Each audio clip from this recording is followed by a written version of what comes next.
রিজিক কি কি পাবেন, আপনার রিজিক সব লেখা হয়ে গেছে। এখন আপনারা কি রিজিকটাকে হালাল পথে চাচ্ছেন না হারাম পথে? যদি হালাল পথে চান ওই অ্যামাউন্ট অফ রিজিকই পাবেন, যদি হারাম পথে চান ওই রিজিকই পাবেন, এর বাইরে যাবে না রিজিক। যাবে যাহলে সবর করেন, আল্লাহ পাক হালাল পথেই রিজিক দিবে ইনশাআল্লাহ তাআলা। রিজিক বৃদ্ধির জন্য কিছু আমল আছে, তার মধ্যে শ্রেষ্ঠ আমল হচ্ছে নামাজ, এর সাথে চাশতের নামাজ পড়া। চাশত মানে সলাতুদ দুহা, এর আগে ইশরাকের নামাজ আছে। রিজিক বৃদ্ধির জন্য আত্মীয়তার সম্পর্ক বজায় রাখতে হয়, আত্মীয়তার সম্পর্ক বজায় রাখলে রিজিক প্রশস্ত হবে। বেশি বেশি যে আল্লাহর জিকির করে এবং তার রিজিক বাড়ে ইনশাআল্লাহ। এই রিজিক বাড়ার কিছু পলিসি আছে। সবচেয়ে শ্রেষ্ঠটা হচ্ছে নামাজ, আল্লাহর জিকির তেলাওয়াত।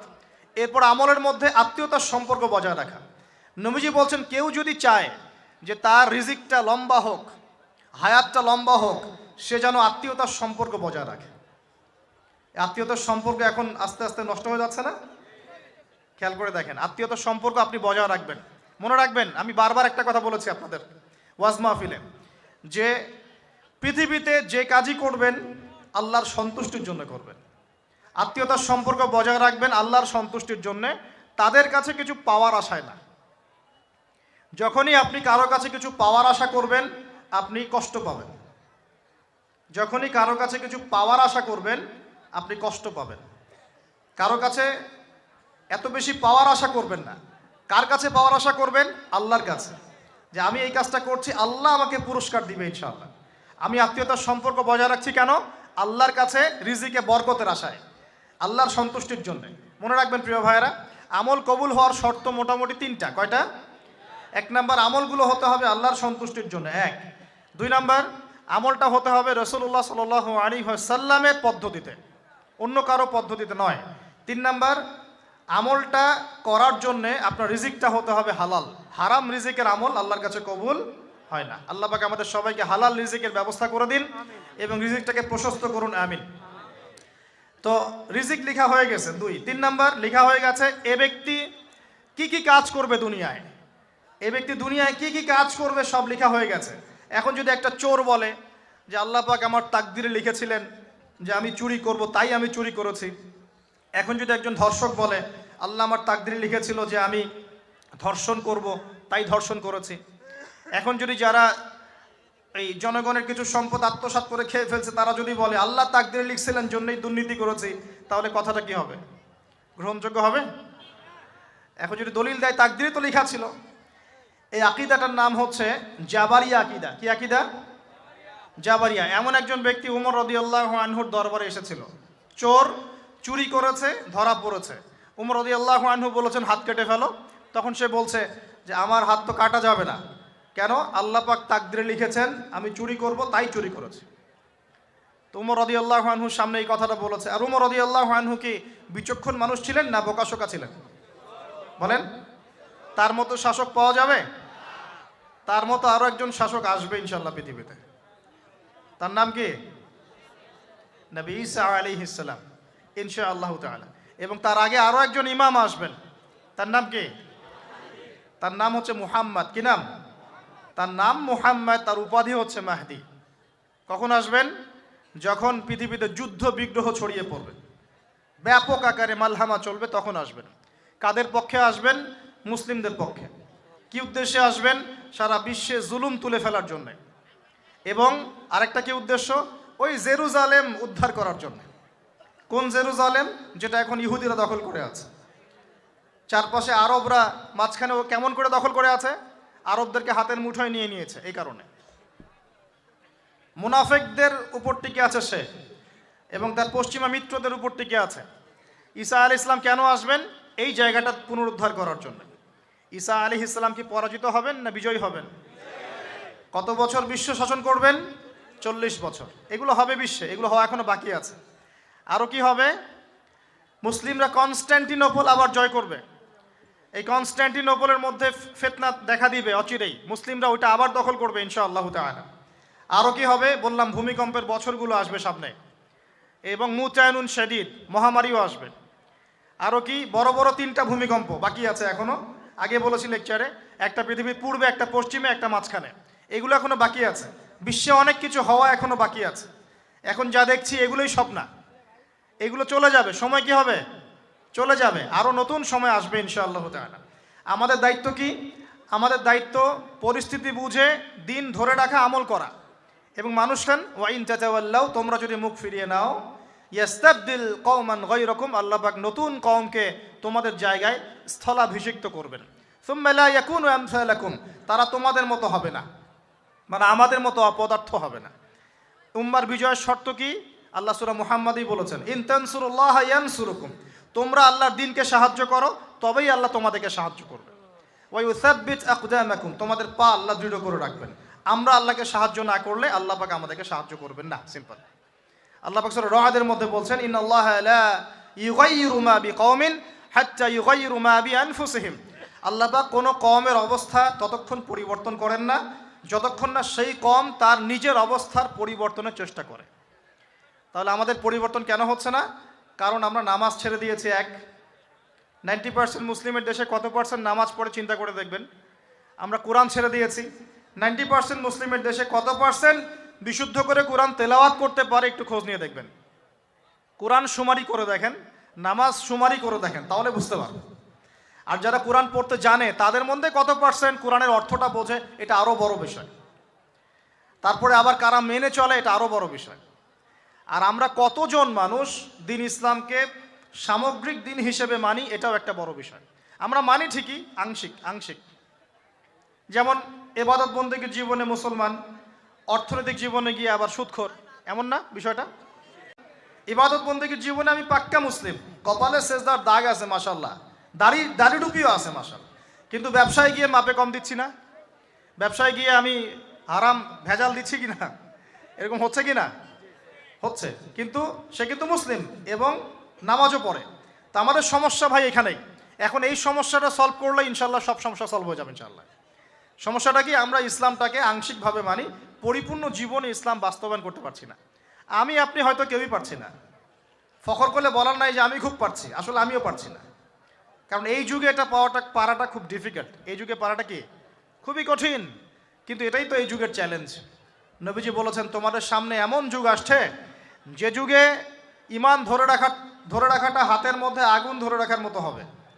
তবে সুসংবাদ ওই যুগে তাদের জন্যে যারা আমার সুন্নতকে আবার জীবিত করতে পারবে, যে আমার মৃত সুন্নতকে জীবিত করবে, আল্লাহ পাক ভালোবাসেন কিনা? তাহলে এই পুরো মহাবিশ্ব সৃষ্টি করে আল্লাহ পাক কি মহাবিশ্বের মধ্যে ভালোবাসা ছড়িয়ে দেন নাই? আল্লাহ রাব্বুল আলামিন 6 দিনে মহাবিশ্ব সৃষ্টি করে মহাবিশ্বের সব জায়গায় যার যার কাজ তাকে বুঝিয়ে দিলেন।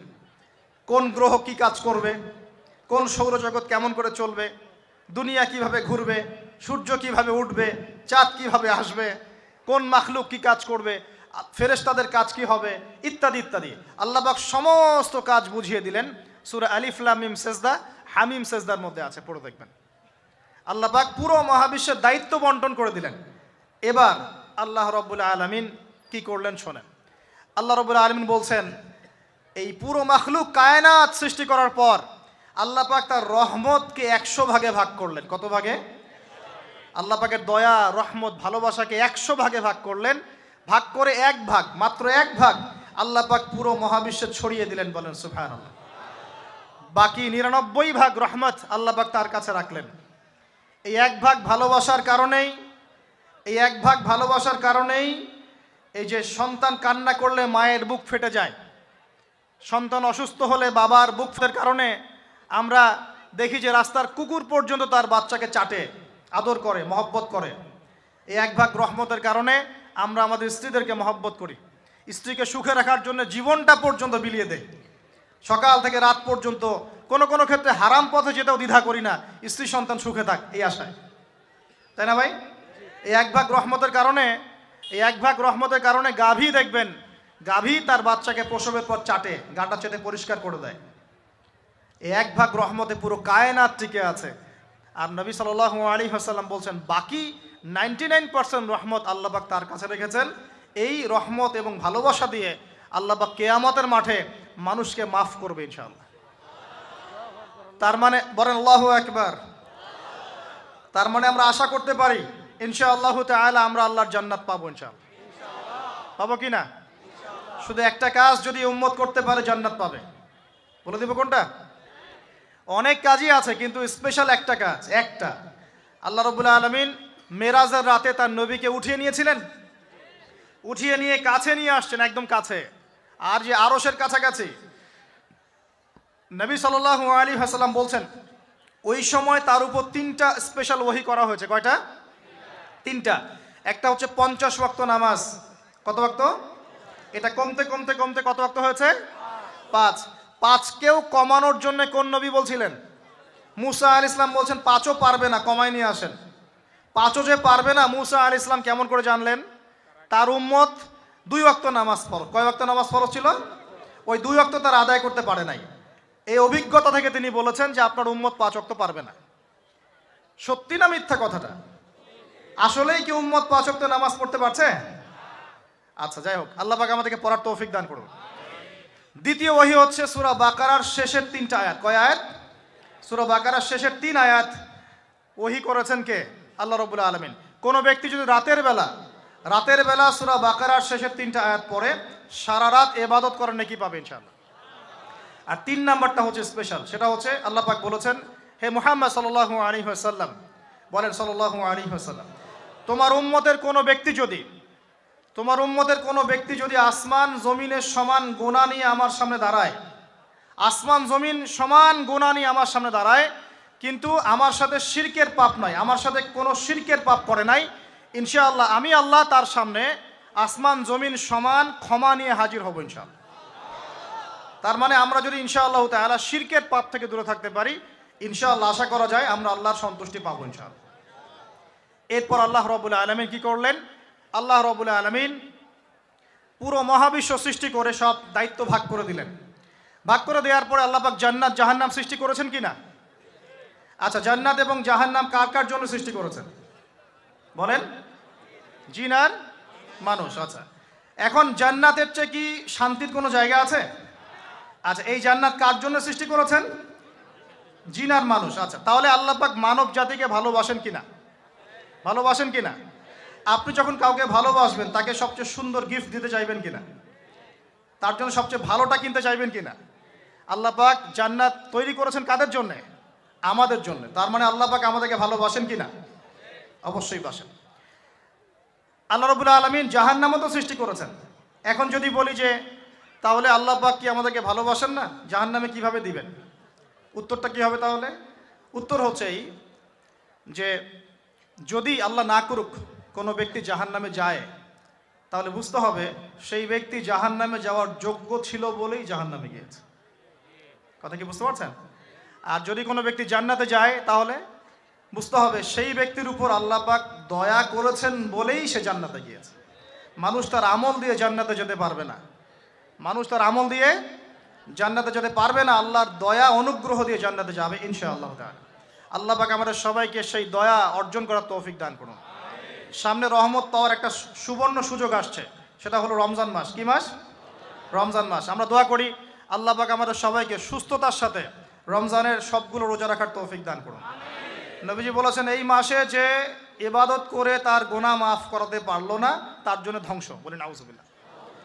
আমরা তো রমজান আসার আগে দুনিয়াবি প্ল্যান করছি, রমজানে কিভাবে ব্যবসায় উন্নতি করব, রমজানে কিভাবে বেশি লাভ করব। হ্যাঁ, তো রমজান মাস হচ্ছে ইবাদতের মৌসুম। আল্লাহ পাক আমাদের সবাইকে রমজান মাসে 5 ওয়াক্ত নামাজ পড়ার তৌফিক দান করুন, কোরআন তেলাওয়াত করার তৌফিক দান করুন, কোরআন বুঝে পড়ার তৌফিক দান করুন, তারাবির নামাজ জামাতে পড়ার তৌফিক দান করুন, এবং বেশি বেশি মানুষকে ইফতার করানোর তৌফিক দান করুন।